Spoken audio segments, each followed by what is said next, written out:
Amém, irmãos? Jesus Cristo é o nosso Senhor.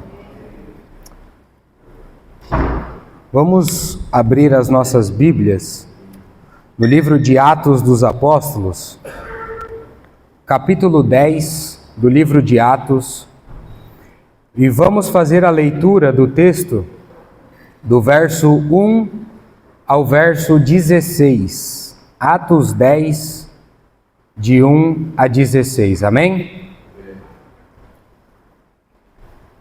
Vamos todos juntos? Morava em Cesareia um homem de nome Cornélio, centurião da corte chamada italiana, piedoso e temente a Deus com toda a sua casa, e que fazia muitas esmolas ao povo, e de contínuo orava a Deus. Este homem observou claramente durante uma visão, cerca da hora 9 do dia, um anjo de Deus que se aproximou dele e lhe disse: Cornélio.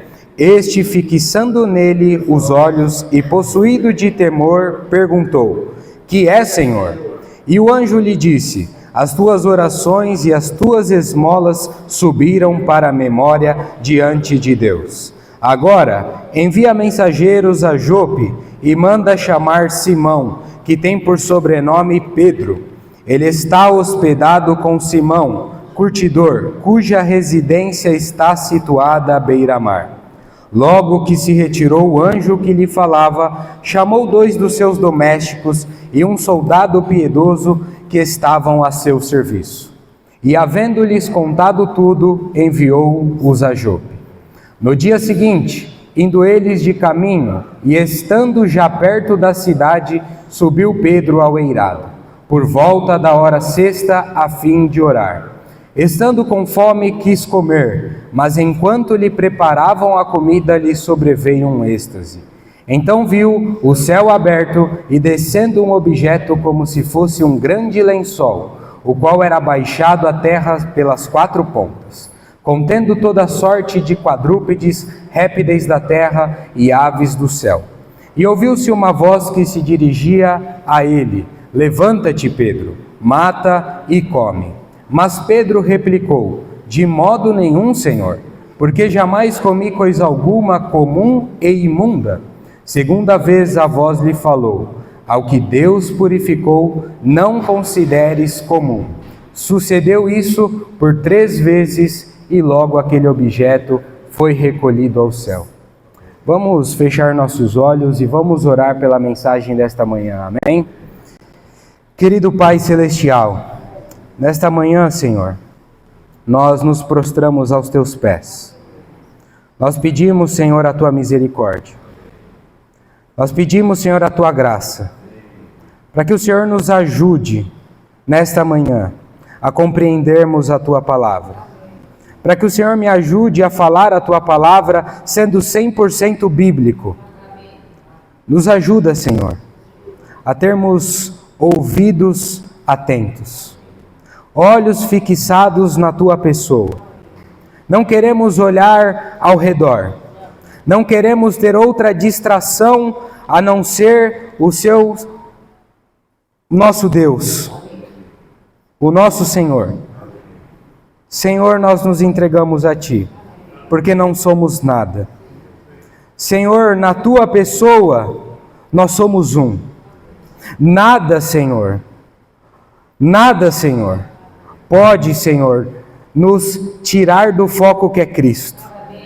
Senhor, na Tua pessoa, unido a Cristo, Senhor, não tem distinção de pessoas, não tem judeu, não tem gentil, não tem cita, não tem bárbaro, porém, em Cristo nós somos um. Por isso, Senhor, se faça presente nesta manhã, se faça presente, Senhor, na nossa vida. Senhor, nós agradecemos a Ti e oramos no nome de Jesus. Amém. Bom, irmãos, neste domingo nós daremos continuidade à nossa série de estudos do livro de Atos dos Apóstolos. E neste domingo também nós daremos início ao capítulo 10 do livro de Atos. Nós vamos falar a respeito de um homem chamado Cornélio e do avanço do Evangelho, a chegada do Evangelho aos gentios. Amém? Na semana anterior, o irmão Marcelo nos ajudou finalizando o capítulo 9 do livro de Atos. E no capítulo 9 nós vimos alguns milagres acontecerem. O primeiro milagre que nós vimos acontecer foi a cura de um homem que estava paralítico há 8 anos. Um homem da cidade de Lida, um homem chamado Enéas. Este homem, ele foi curado pelo poder do nome de Jesus.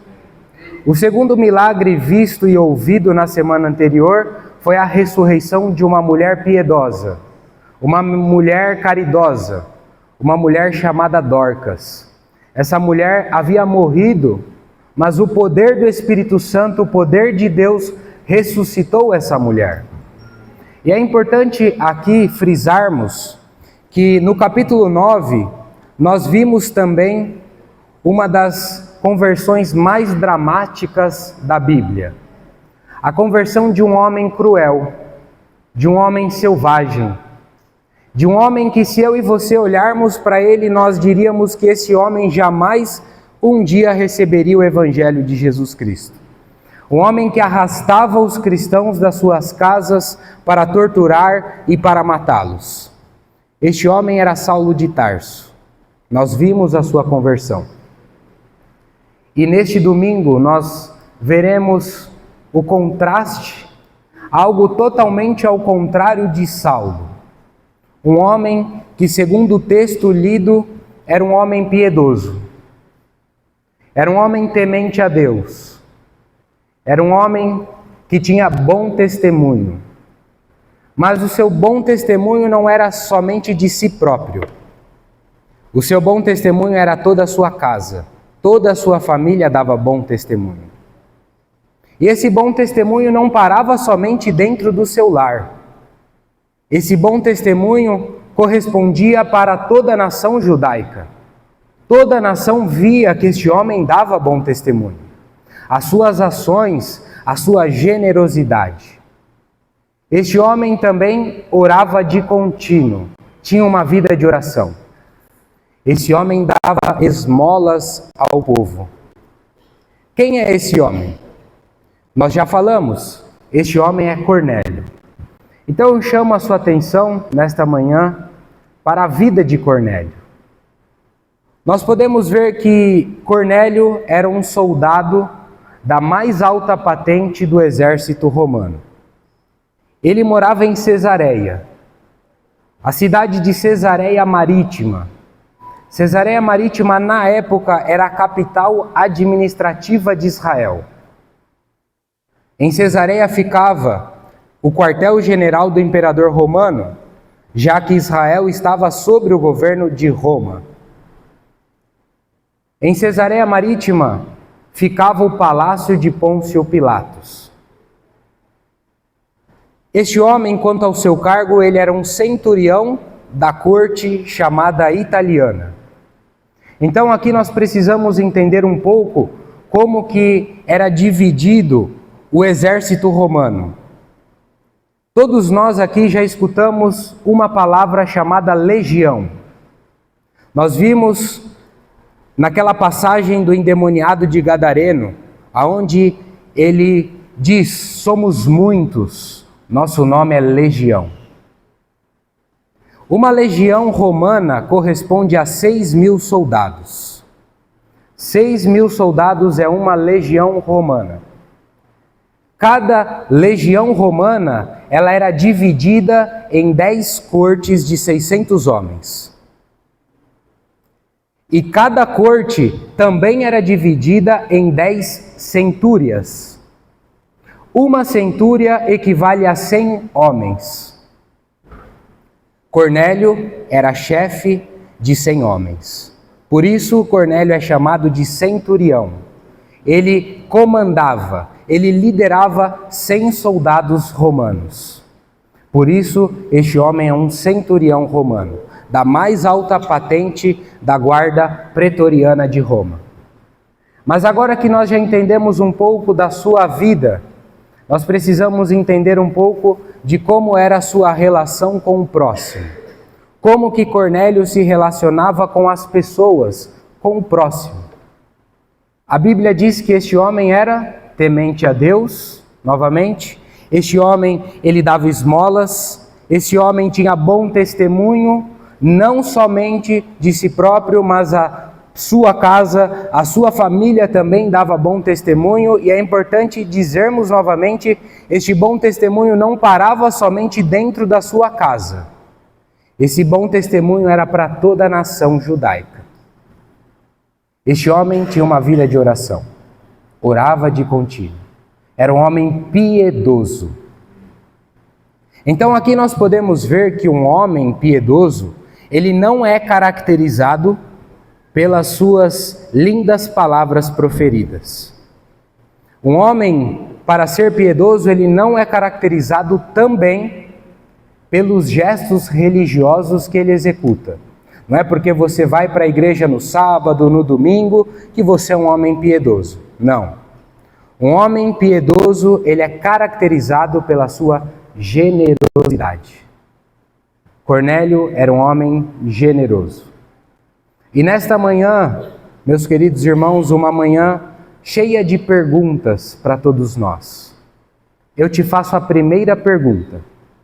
Você tem sido um homem, uma mulher generosa? Você tem exercido a piedade com o próximo? Você tem sido generoso? Como é a sua relação com o próximo? Como tem sido a nossa relação com o próximo? Uma pessoa piedosa, ela não tem apenas uma relação vertical acertada com Deus.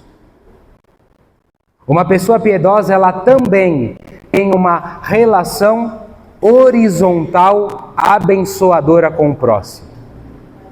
Cornélio era um homem que tinha um relacionamento vertical acertado com Deus e abençoador com o próximo.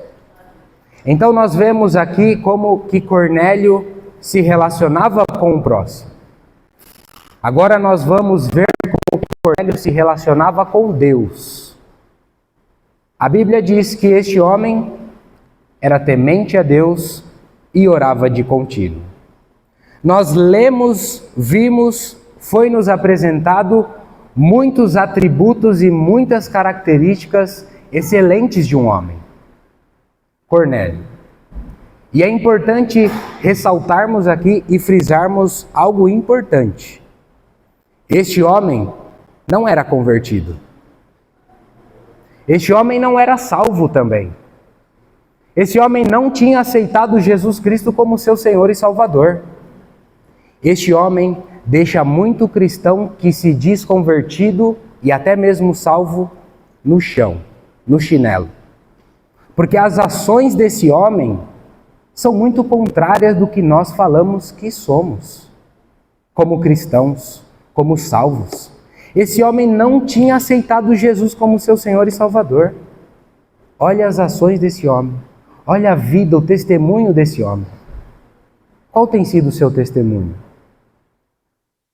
Como tem sido a sua vida? Esse homem era temente a Deus e orava de contínuo. Isso significa para nós que um homem piedoso, ele tem a sua vida acertada com Deus. E como consequência da sua vida acertada com Deus, você tem uma vida acertada com o próximo também. O livro de Romanos diz que a ira de Deus se revela sobre toda a impiedade, ao contrário de piedade, sobre toda a impiedade e perversão dos homens. Isso significa o seguinte: que primeiro você precisa ter uma vida acertada com Deus. Se você estiver fracassando na sua vida com o próximo, nos seus relacionamentos, é porque a sua vida está errada com Deus. Alguns teólogos que dizem que a teologia é a mãe da ética. Se a teologia é boa, é cristocêntrica, é Bíblia, é boa, tem ética, tem conduta, tem doutrina. Agora, se a teologia é fraca, é pobre, é herética, não tem ética, não tem conduta, porque é impossível você se relacionar bem com Deus e fracassar com o próximo. Não faz sentido. É impossível. Este homem tinha uma vida acertada com Deus. Se eu e você temos fracassado nos nossos relacionamentos com o próximo, significa que você precisa acertar com Deus. Então, como eu falei que é uma manhã de muitas perguntas a todos nós, eu te faço a segunda. Como está a sua vida com Deus? A sua vida está acertada com Deus? Como está a sua vida com o próximo? Você se relaciona bem com os irmãos, com as pessoas do seu trabalho, com as pessoas que você se relaciona? Nós estamos todos os dias nos relacionando com alguém. Como está o seu relacionamento? Agora, para você refletir, este ano de 2024 está acabando. Como foi o seu relacionamento com Deus? O seu relacionamento com Deus avançou, progrediu, ou o seu relacionamento com Deus regrediu? Como está o seu relacionamento com Deus? Este homem era um gentil. Este homem abraçou a fé judaica. Ele era um gentil e abraçou a fé judaica.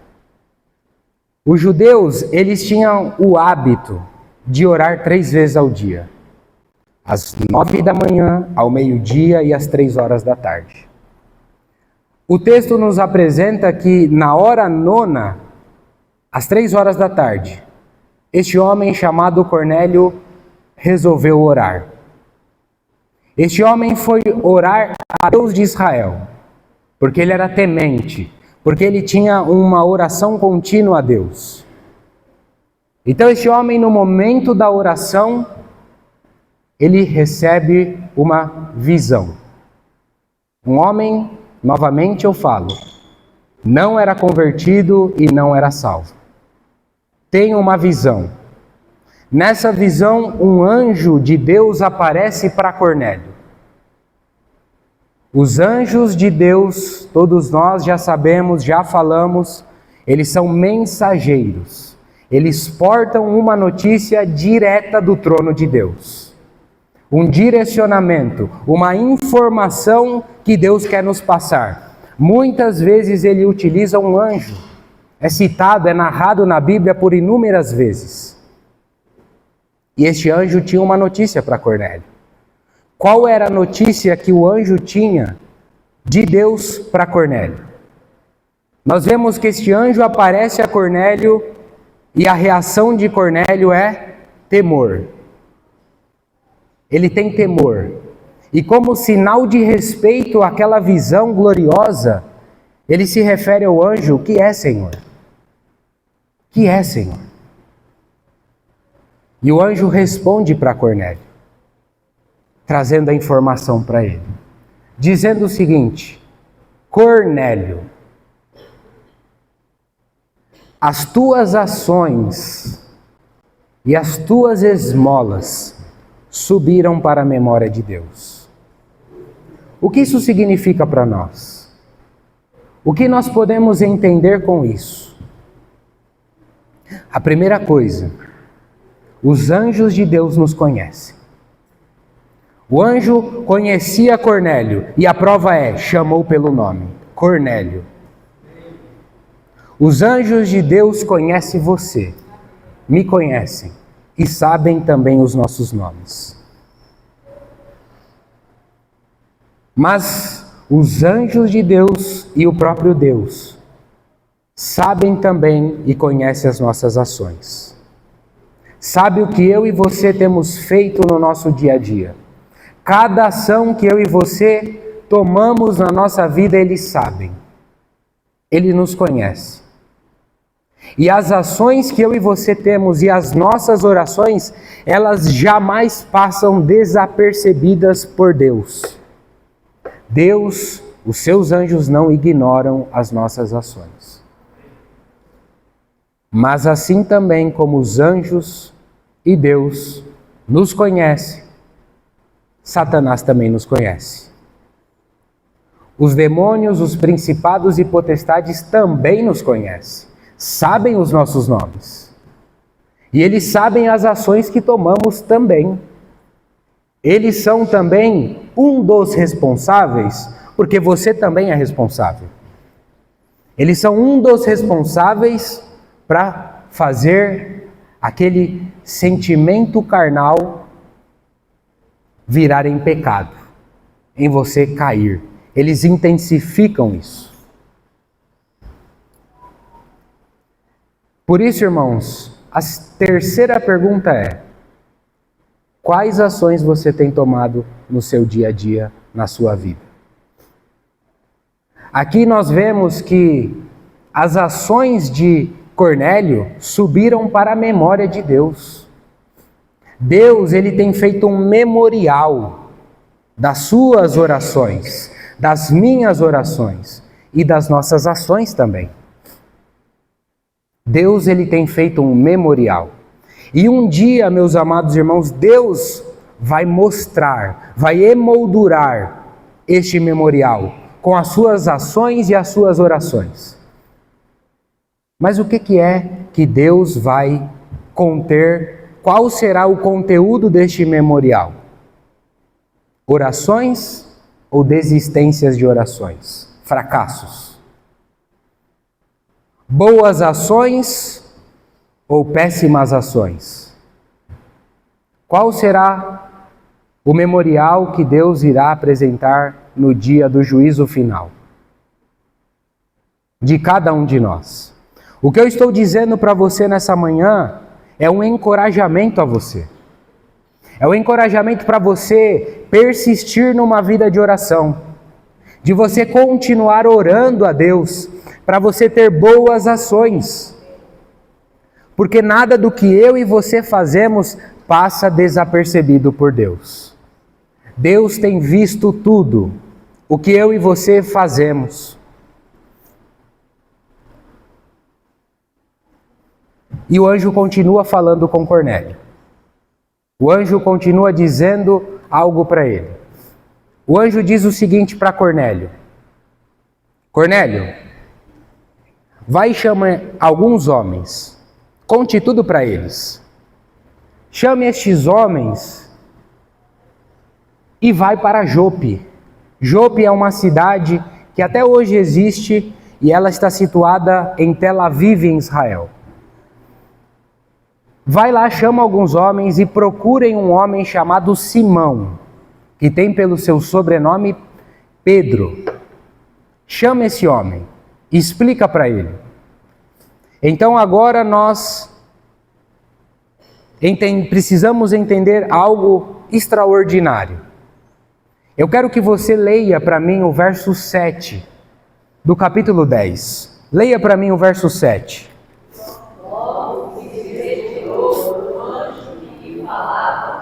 Chamou dois dos seus domésticos e um soldado piedoso, os que estavam ao seu serviço. Logo que se retirou o anjo. Eu chamo a sua atenção a palavra logo. Este homem recebeu uma notícia, recebeu um direcionamento de Deus para a sua vida. Você leu a palavra aqui, braço cruzado? Você leu a palavra aqui, eu vou pensar se eu faço? Você leu na sua Bíblia a palavra que Cornélio ficou bravo? que Cornélio retrucou o direcionamento de Deus? De que ele ficou bravo porque fazer a vontade de Deus é rejeitar a sua própria vontade? Você leu isso na sua Bíblia? Não. Você leu a palavra logo. Ele recebeu um direcionamento de Deus para a sua vida, para executar algo que Deus determinou. Qual foi a reação de Cornélio? Logo. Praticou, obedeceu à vontade de Deus. Então, a outra pergunta que eu te faço: todas as direções que você recebe de Deus, qual tem sido a sua prática? Você tem retrucado? Você tem ficado bravinho?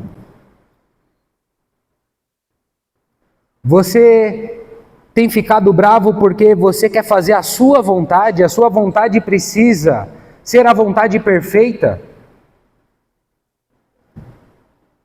A vontade de Deus sempre é perfeita.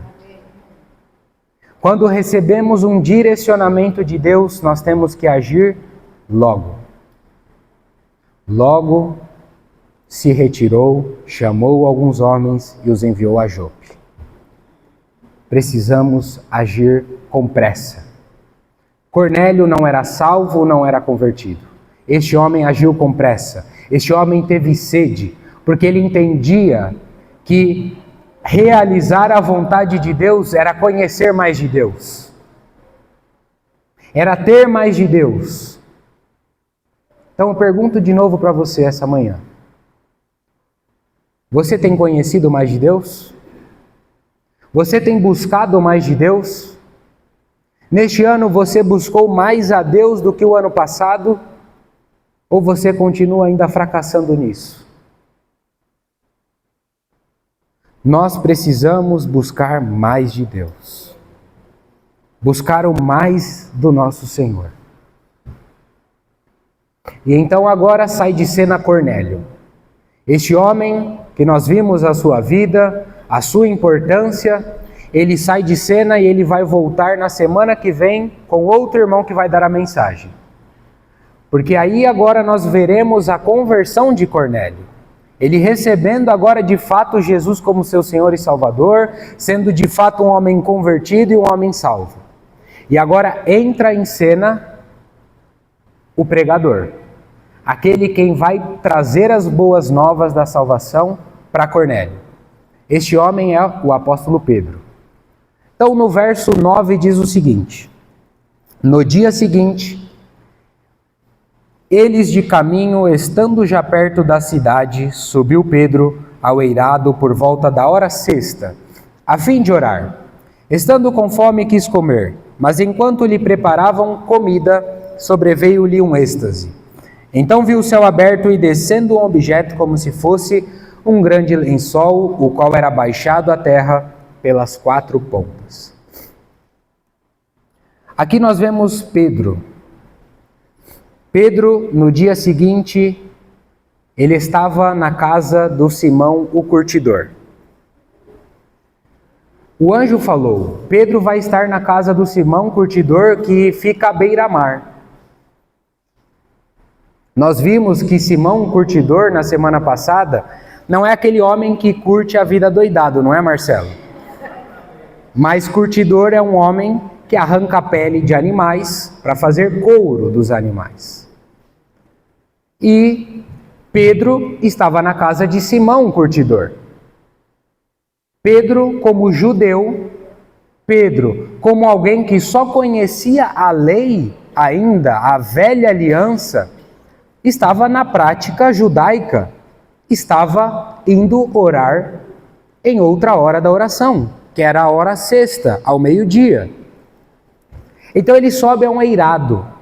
A palavra eirado significa andar superior. É como se fosse uma laje de uma casa.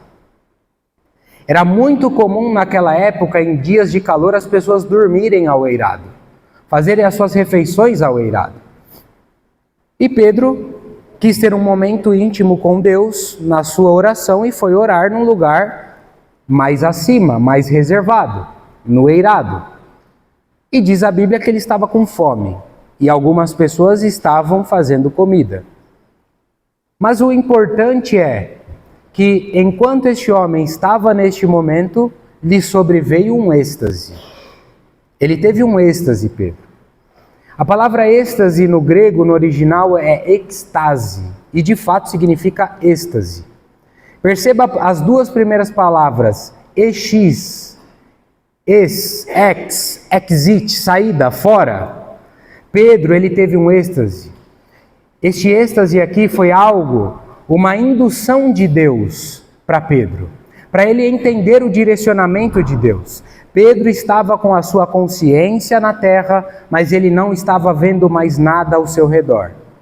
Os olhos de Pedro estavam fitados, aquela visão, ao mundo espiritual. Ele estava tendo uma experiência fora do corpo, saída, um êxtase.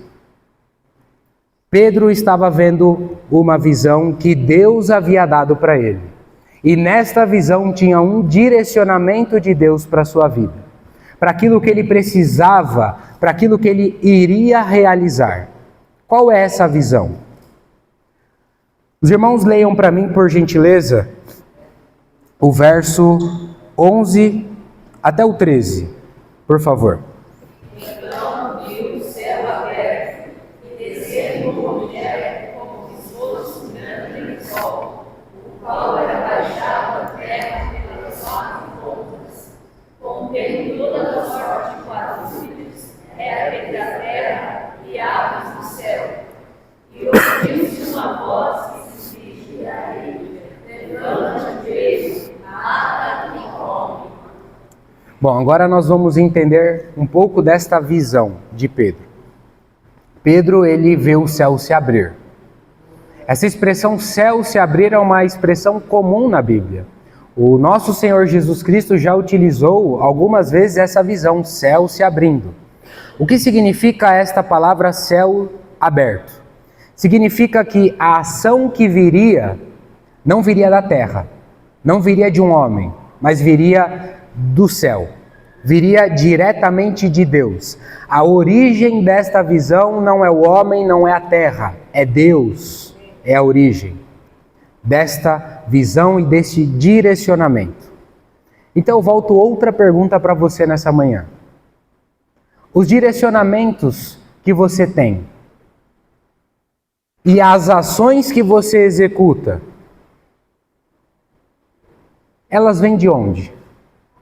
Elas têm vindo da origem que é a sua própria pessoa ou têm vindo de Deus? Têm vindo do céu? Você vai agir, você vai tomar ações na sua vida, você tem consultado a origem? Você sabe de quem está vindo as ações que você tem tomado na sua vida?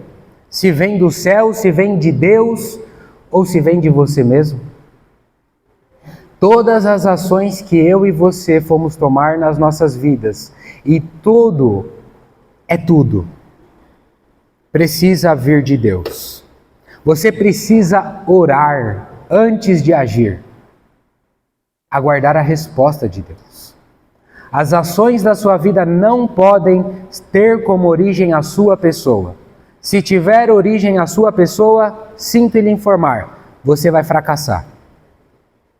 Agora, se as suas ações têm origem em Deus, você recorre à oração, você recorre à origem correta, a tendência do sucesso é grandioso.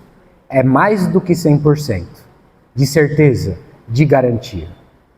E então, nós vemos nessa visão que um lençol desce abaixo pelas quatro pontas. Dentro deste lençol tem o quê? Tem toda sorte de animais. E animais de várias espécies aqui. Há quadrúpedes, há aves e há répteis dentro deste lençol. E gravem o que eu vou dizer. Estas frases: todos juntos, todos unidos, todos em unidade. Repito, todos os animais de várias espécies, todos juntos, todos unidos, em unidade, tudo dentro do mesmo lençol. O que isso significa? O que Deus tem para falar conosco aqui? Entender isso vai fazer com que você entenda todo o livro de Atos para frente. Todos nós aqui sabemos que havia a lei de Moisés. A lei que Deus deu a Moisés. A lei dizia que os judeus podiam comer alguns animais, pois eles eram considerados animais puros. E outros animais não se poderiam comer porque eram animais impuros. Isso está no livro de Levítico, nós não vamos ler por conta do tempo. Mas depois leia no livro de Levítico, lá aparece os animais por conta da sua casca fendida, porque eram animais que rastejavam, não podia. Então havia um cardápio que o judeu seguia. E neste lençol, nesta visão, perceba, animais juntos, unidos, e animais que são considerados puros, e animais que são considerados impuros também juntos. O que isso significa? O que isso está significando para você neste momento? Lembremos as palavras de Jesus, no capítulo 1, no verso 8. Vocês serão as minhas testemunhas, tanto em Jerusalém, Judeia, Samaria e até os confins da terra. O evangelho já tinha chegado aos judeus, correto? Até aqui onde nós andamos já chegou aos judeus. Nós vimos também o evangelho chegando por toda a Judeia, que está ali em Samaria, por Filipe. Então o evangelho chegou a Samaria. A expressão confins da terra era uma expressão utilizada para os judeus para denominar aonde os gentios estavam. Porque os gentios são aqueles que não são judeus. O judaísmo naquela época era naquele lugar, lá em Israel. Então, todo o resto, os confins da terra, era espalhado de gentios. E o judeu, ele se autodenominava puro, por comer e seguir uma dieta de animais puros. E eles consideravam o gentio como impuro, porque o gentio, ele comia tudo que desse sopa, ele estava comendo. Ele fazia a dieta da sopa. Tudo que está dando sopa, eu como. Ele não tinha uma dieta. Ele comia tudo. Então, o judeu achava que ele era um impuro. Então, quando Pedro escuta essa voz, Pedro, levanta, mata e come, qual é a reação de Pedro? Alguém que até o presente momento só conhece ainda a lei. Pedro está como você e eu, em transformação. Pedro está entendendo agora o Evangelho, a nova aliança. Ele ainda só conhecia a lei, então a reação dele natural é: de modo algum, Senhor. Eu jamais comi algo incomum ou algo impuro. Eu conheço a sua lei, Senhor. Eu não vou comer. Ele tem essa reação. Pedro pode ser que tenha pensado: acho que Deus pode estar fazendo um teste comigo. Ele testou Abraão para ver se ele ia matar o seu próprio filho Isaque. Será que Deus não está me testando para ver se eu vou descumprir a sua lei? A lei que ele deu? De modo algum, Senhor. Então, ele escuta uma voz dizendo: Pedro, não considere comum ou impuro aquilo que Deus já purificou. O que isso significa? Amados irmãos, o significado disso é grandioso. Você percebe que se cumpre aquilo que Deus já havia falado, aquilo que Jesus havia falado. O evangelho chegaria aos gentios. Deus está falando para Pedro o seguinte: Pedro, não considere comum o que eu já purifiquei. Em outras palavras, Pedro, eu fui para a cruz. Eu morri, Pedro. O meu sangue já purificou toda a raça humana. Não tem mais puro. Não tem mais gente impura. Todo mundo é puro. O dia que eu morri, que eu fui para a cruz, o meu sangue lavou todos os seus pecados. Está todo mundo purificado, Pedro. Não tem só judeu, não tem só gentil, Pedro. Pedro, agora você precisa entender uma coisa, Pedro. Eu sou o legislador, Pedro. Foi eu que criei a lei, Pedro. Eu sou o testador, Pedro. E eu tenho o poder de dizer que agora, Pedro, não é mais assim, Pedro. É diferente. Perceba a palavra levanta-te, Pedro. Toda vez que aparece essa palavra levanta-te, levantar-se na Bíblia, indica mudança. Indica uma mudança de rota, de vida, de modo. Em outras palavras, Pedro, você conhecia a minha lei, Pedro. Quando eu morri, quando eu fui à cruz, Pedro, eu, Pedro, cumpri a lei. Agora você vai viver de modo diferente, é outro modelo agora, Pedro. Agora você vai conhecer a nova aliança, Pedro. Não estamos mais na velha aliança, Pedro. Quando eu morri, Pedro, antes de eu morrer, vocês sacrificavam um cordeiro. Por que vocês não sacrificam mais, Pedro? Porque eu sou o cordeiro, Pedro. Eu já morri. Mas quando eu morri, Pedro, não acabou apenas o sacrifício, Pedro. Acabou todas as práticas, Pedro. Não tem mais dieta, pode comer de tudo, Pedro. O Evangelho, meus amados irmãos, não é só para os judeus. O Evangelho, meus irmãos, não é para uma igreja, um ministério apenas exclusivista. Não.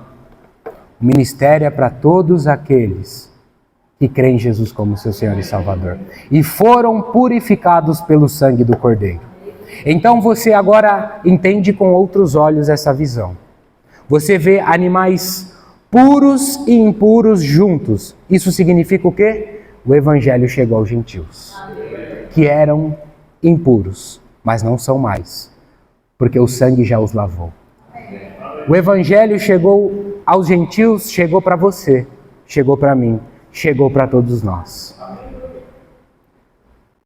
Mas para finalizar, eu gostaria de trazer algumas aplicações rápidas. A primeira aplicação é obediência a Deus. Nós vemos Cornélio, um homem obediente. Logo, ele não demorou para agir perante um direcionamento de Deus. Não sejamos aqueles que fracassam, que não agem, que ficam de braços cruzados. Outro ponto importante: vida de oração. Esse homem orava de contínuo, tinha uma vida de oração. Esse homem era piedoso, generoso. Deus tem buscado pessoas com corações sinceros, genuínos, que busquem de fato a Deus, que consagrem a sua vida ao Senhor. Sejamos esses. O Evangelho chegou até nós, os gentios. Jesus Cristo é o nosso Senhor. Eu entrego a reunião para os irmãos. Amém.